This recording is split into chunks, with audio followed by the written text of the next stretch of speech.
Ekziston një moment në jetë kur çdo gjë që ke ndërtuar me kaq durim, planet, pritshmëritë, imazhet që ke krijuar për veten, fillojnë të lëkunden.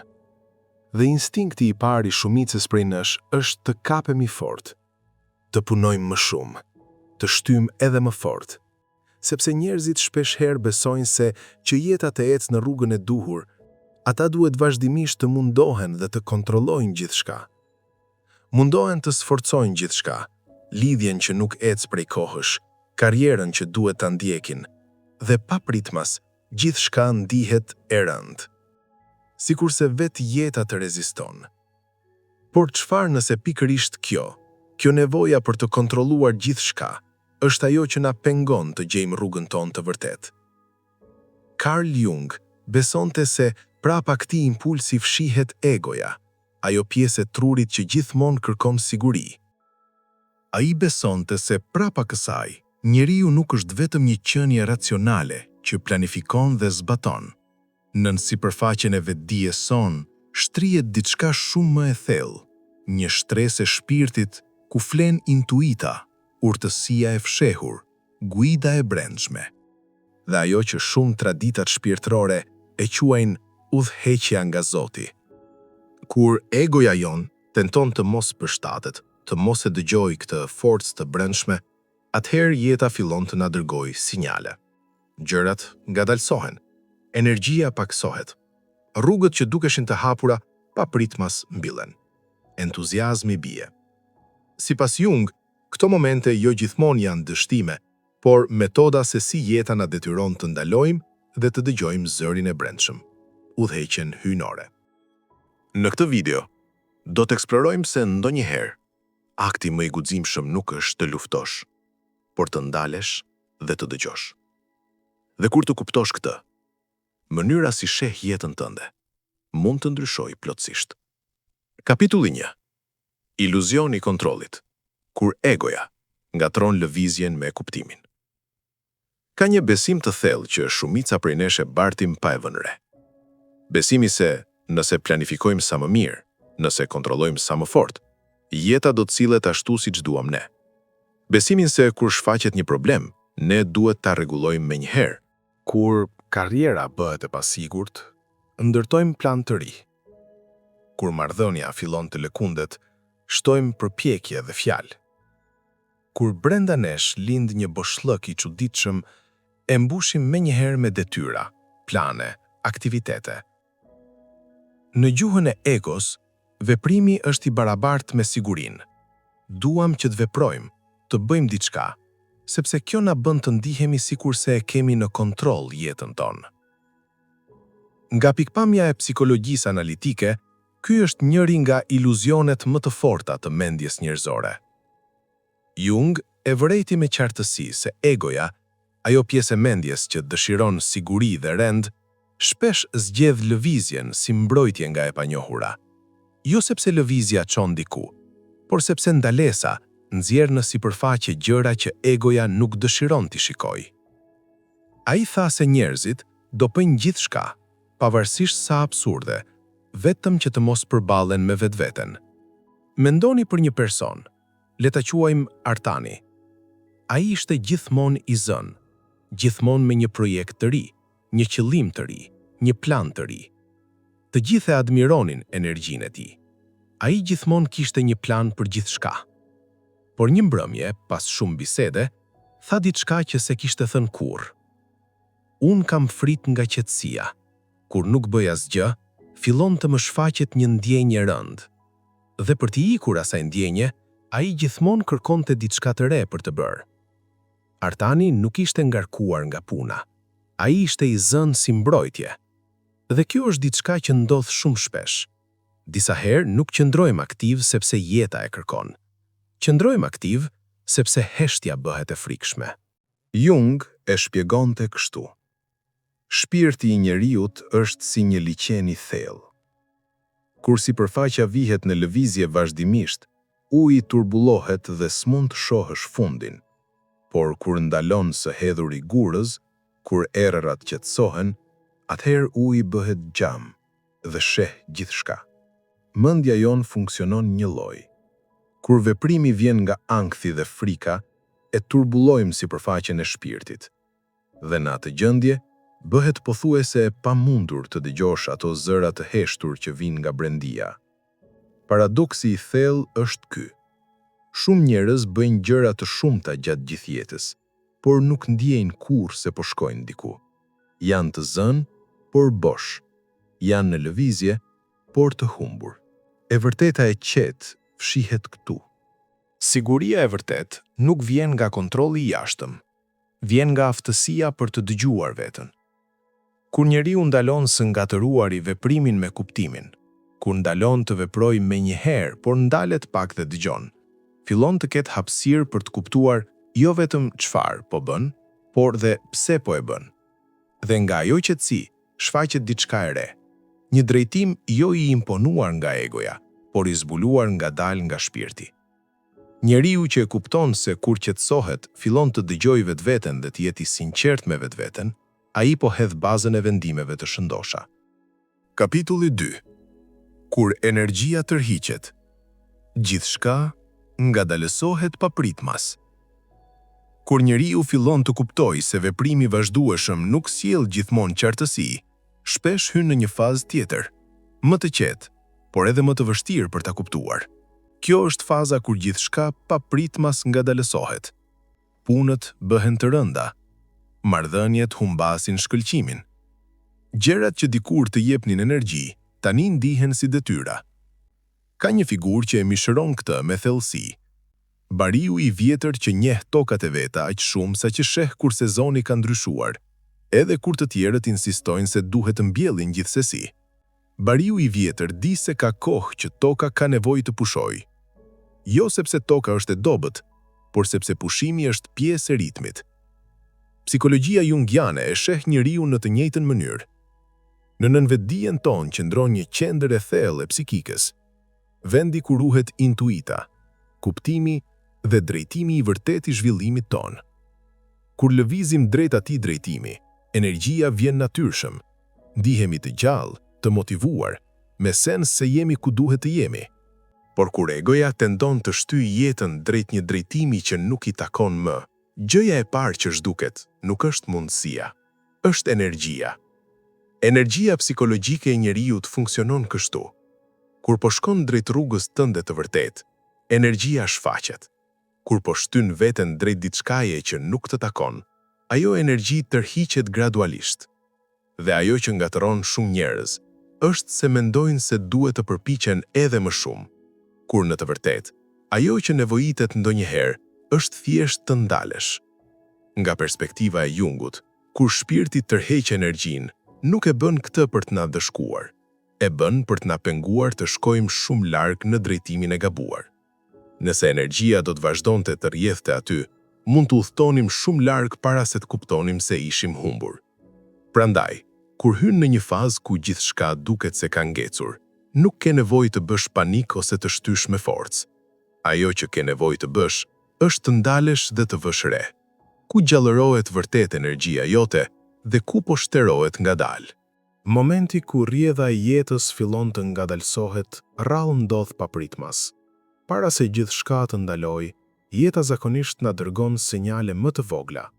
Problemi është se shumica prej nesh nuk i dëgjojnë, ose i dëgjojnë, por zgjedhin të injorojnë.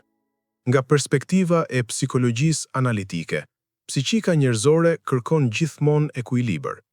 Kur egoja e tërheq jetën shumë larg rrugës së vërtet, e pa vetëdijshmja fillon të dërgojë shenja. Në fillim, janë shumë të buta. Një lodhje pa shkak të qartë, humbja e interesit për gjëra që dikur të gëzonin, një shqetësim i paqartë sa herë që mendon për një drejtim të caktuar. Por egoja, duke dashur ta mbajë kontrollin, zakonisht i interpreton këto sinjale thjesht duhet të punojë edhe më shumë. Nga perspektiva e Jungut, simptomat të tilla nuk janë gjithmonë armiqtetan, janë si gjuha e nënvetdijes, një formë komunikimi kur shpirti nuk mund të arrijë tek egoja nëpërmjet intuitës ose emocioneve të buta. Sinjali i parë është vetëm një ndjesi shqetësimi. Pastaj vjen lodhja e zgjatur, dhe pastaj, nëse asgjë nuk ndryshon, vijnë krizat e mëdha. djegje totale, humbja e drejtimit ose ndryshime të papritura jete. Jo sepse jeta dëshiron të na ndëshkojë, por sepse pa vetëdijshmja po e detiron egon të hapsyt. Mësimi i thellë këtu nuk është të rrosh me ankth ndaj çdo ngjesie shqetësuese. Mësimi i vërtetë është të mësosh të dëgjosh sinjalet e vogla para se të bëhen goditje të forta. Kur fillon të vëresh nuancat e brendshme, gjërat që të gjallërojnë dhe gjërat që të shterin ngadalë, po mëson një aftësi të rëndësishme: dialogun me vetdijen tënde të thellë. Dhe kur njerëzit mësojnë ta dëgjojnë atë zë herët, shpesh nuk kanë nevojë të presin krizën e madhe për të ndryshuar. Kjo është një arsye pse shumë njerëz ndryshojnë pas krizave apo ndryshimeve të mëdha. Dhe në shumë tradita, ky momenti shihet si momenti kur Zoti i udhëzon ata në rrugën e tyre të vërtetë. Kapitulli 4. Rënja e nevojshme. Kur Zoti fillon të çmontojë rrugën e gabuar. Kur sinjalet e shpirtit injorohen shumë gjatë, jeta ndonjëherë duhet të krijojë ndërprerje më të mëdha. Një punë mbaron, një marrëdhënie prishet, një plan mbi të cilin kishe ndërtuar shumë gjëra rrëzohet. Për egon këto momente ndihen si humbje dhe kaos. Por nga pikpamja e psikologjisë jungiane, këto rënje nuk janë gjithmonë shkatrim. Ndonjëherë janë ristrukturimi i thellë i shpirtit. Njerëzit zakonisht besojnë se jeta duhet të lëvizë drejt si një vijë drejt, por jeta psikologjike nuk funksionon si një plan i përsosur. Ekziston një dukuri interesante në natyrë: pemët e pyllit pas zjarrit. Kur zjarri djeg pyet, pamja e parë është shkatërimi total. Por pas disa vitesh, ato vende bëhen ndër më të begatat e pyllit. Zjarri hapi dritë, pastroi tokën nga mbetjet e vjetra dhe u la farave mundësinë të rriten lirisht. Fara që mund të kishin mbetur nën hije pa arritur kurrë diellin. Biologët e quajnë këtë rigjenerim natyror pas zjarrit. Jo shkatërim, por hapje mundësish të reja. Jeta psikologjike ndjek të njëjtin parim. Kur egoja ndërton një jetë mbi besime ose qëllime që nuk i përshtaten natyrës së thellë të vetes, ajo strukturë herët avon fillon të qahet. Në sipërfaqe, këto evente mund të duken si dështim, por nëse shohim më thellë, mund të jenë shenja se një pjesë më e thellë e jetës po e korrigjon drejtimin tënd. Jung e quante këtë proces pjesë e udhëtimit të individuimit, udhëtimi i të bërit kush je vërtet. Në atë udhëtim, egoja nuk është gjithmonë udhërrëfyese e besueshme.